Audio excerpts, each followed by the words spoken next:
Da oggi, 18 maggio, ripartono tantissime attività, circa l'80%, tante sono anche le linee guida che governo e regione hanno presentato.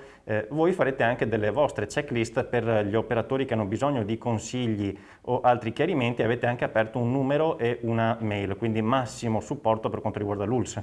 Certo, stiamo tornando alla normalità, ma se siamo riusciti a far questo è perché la sanità veneta è riuscita in questi mesi ad affrontare l'emergenza Covid con grande senso di responsabilità, con grande abnegazione da parte dei nostri sanitari e con un'ottima regia da parte della Regione.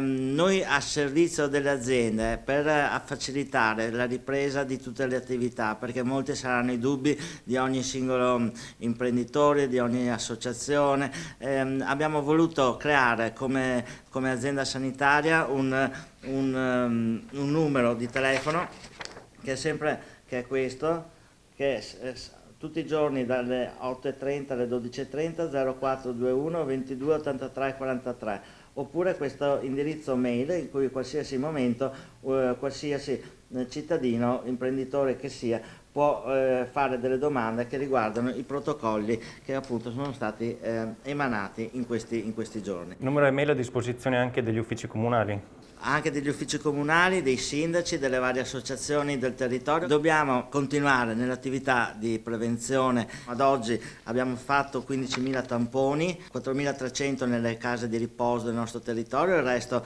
ai nostri dipendenti e ai cittadini.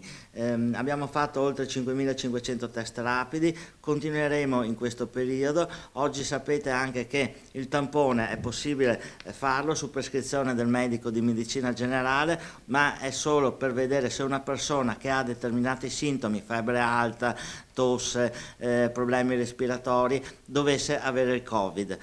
A questo serve il tampone, quindi viene prescritto dal medico di medicina generale oppure dai nostri settori dell'ospedale o del dipartimento di prevenzione, ma è impossibile fare il tampone a tutti e sarebbe anche inutile fare il tampone a tutti, va fatto solamente a quelle persone che ne necessitano. Ultimo accenno, il Covid Hospital di Jesolo quanto permarrà ancora? Oggi lunedì, strana coincidenza ma anche ottima coincidenza, chiude la terapia intensiva di Jesolo, ha fatto un enorme lavoro, ha raggiunto i 14 posti letto sempre occupati per qualche periodo, hanno ruotato tantissime persone, sono stati eccezionali il personale che vi ha lavorato, che è venuto da San Donà a Portogruaro a dirigere, sotto la guida del dottor Tofoletto, a portare avanti questo reparto. Oggi passa a malattie infettive l'ultimo ospite